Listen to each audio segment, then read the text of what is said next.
Hi, this is Jody from Poppywinkle, and this week I did a deep dive into vellum. What is it? What can you use it for? What different kinds are there? And I have to say I'm a fan. I first started using vellum last year when I made my ephemera storage journal. I made a bunch of pockets like this, just a piece of vellum, folded in half, and then I ran some glue down each side, and then I sewed it onto my page.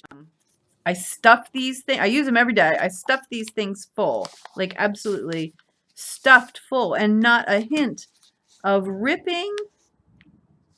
I was afraid that as I used and used and used it every day that the edges would rip, but not even a hint of that. So I'm very excited about it. But I love that you can see through it. Not crystal clear, but it's nice. It's nice. So that's how I started with vellum. And so this week I started looking into it. So the vellum I started with for my ephemera storage journal is 112 grams per square meter. So whatever a square meter is, it weighs 112 grams. And so that means this is pretty heavy. And it is. It's pretty heavy. So then I bought some just to see what the difference would be. I bought some 93 grams per square meter. And it is definitely thinner. I don't know if you can hear it or see it, but it is. It's definitely thinner. Let's see. If you push it down, you can see through pretty well. And if you push it down, you can see. I'm not sure I can see a difference. It must be a little harder to see through the fat. Yeah, I think it is a little harder to see through the fat one. And you do have to push it down. So if you're a couple times I'll show you. I use something, and if it's not close up, you don't see it. So just keep that in mind. But anyway, so we have the 112, we have the 93, and then a lot of times if you're searching online, they get into tracing paper. They call this vellum too, which to me is a whole other thing. And the vellum sheets are 8.5 by 11 inches.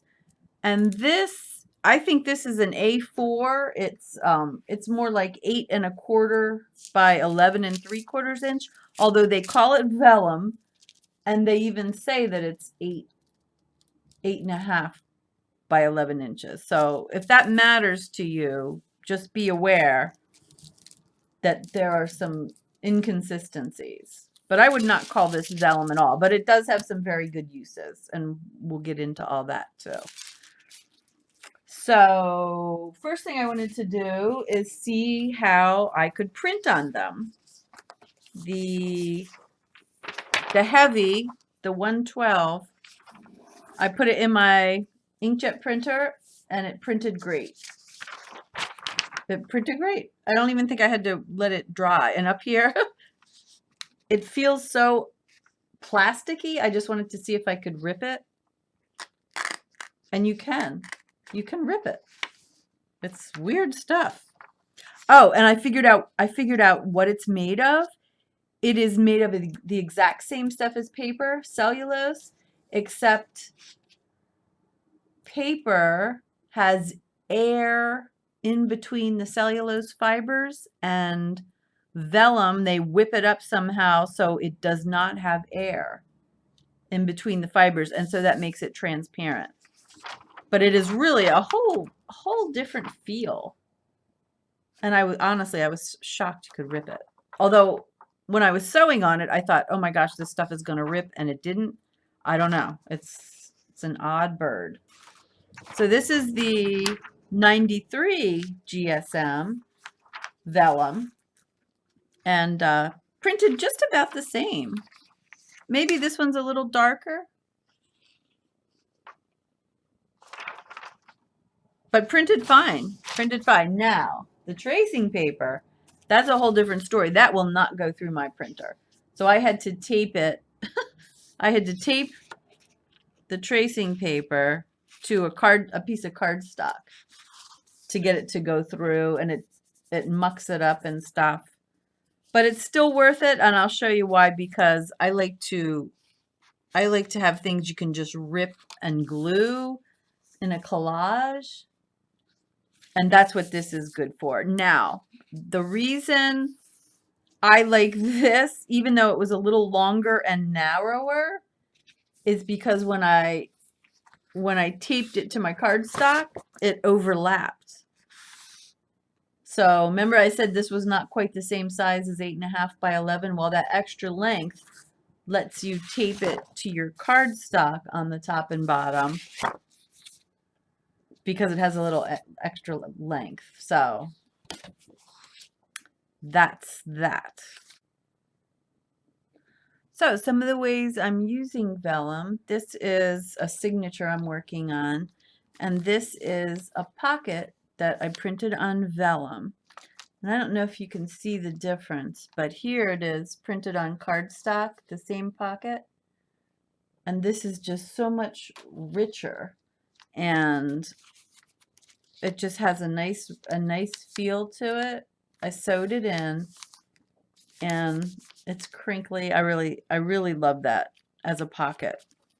So printing on the vellum, and this was the heavy, the very heaviest, the 112, the 112 GSM, which I like to use because it just seems to be so sturdy. And then here, this was very fun. I don't know if you can see the shine there. That is, I made a pocket out of just an old piece of bag, thin paper bag, and then I topped it to give it support with a piece of the medium vellum.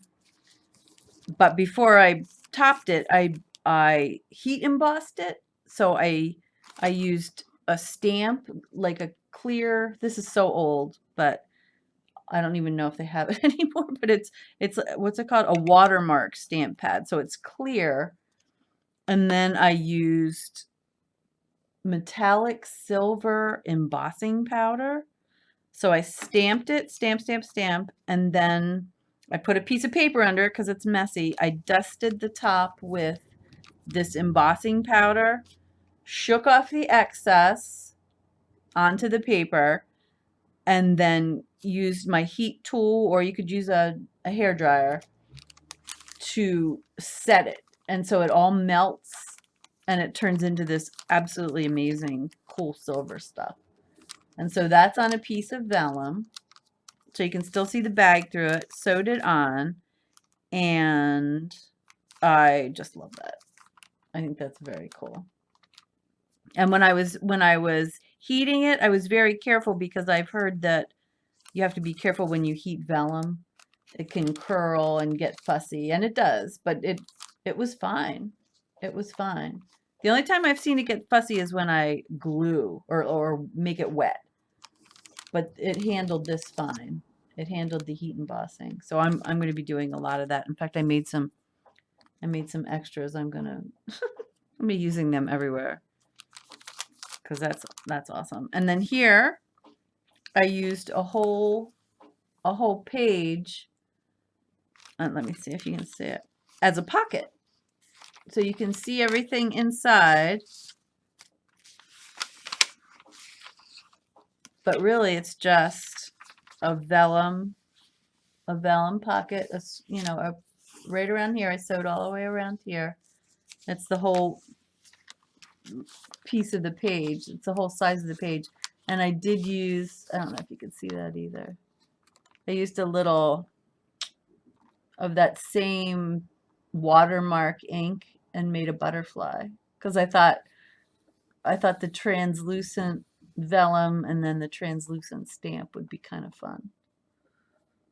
So that's that. And then I used this one. Let's see what I did in here. Okay, this is vellum that I not heat embossed, the other kind of embossing. What's that called? Pressure embossed. And so this is the vellum, also the heavyweight. Also the heavyweight vellum, I find that it really takes the embossing well. So this is the heavyweight vellum, and I sewed it on the top and the bottom to this belly band or tuck spot or whatever you want to call it.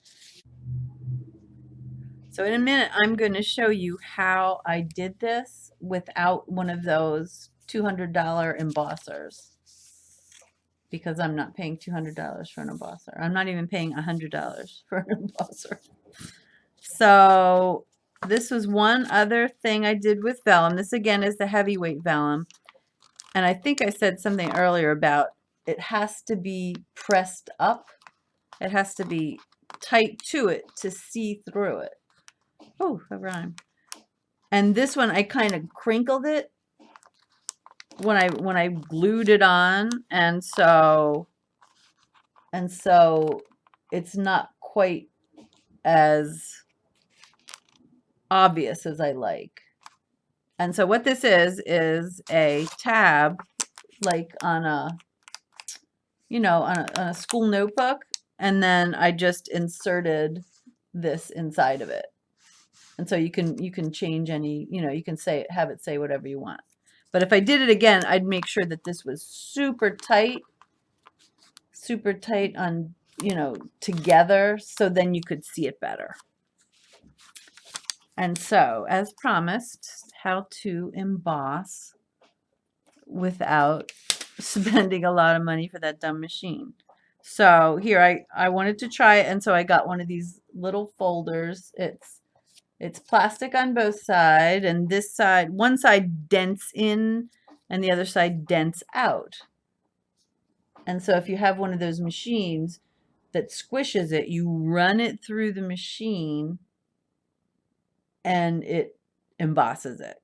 And so I thought, well, I wonder if I could use my grandma's rolling pin. And I found out, first of all, you put your vellum in. I like the thick vellum, the 112.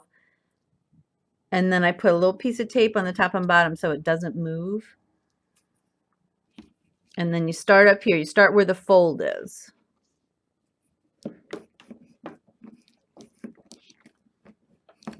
And you want to press on the left and the right.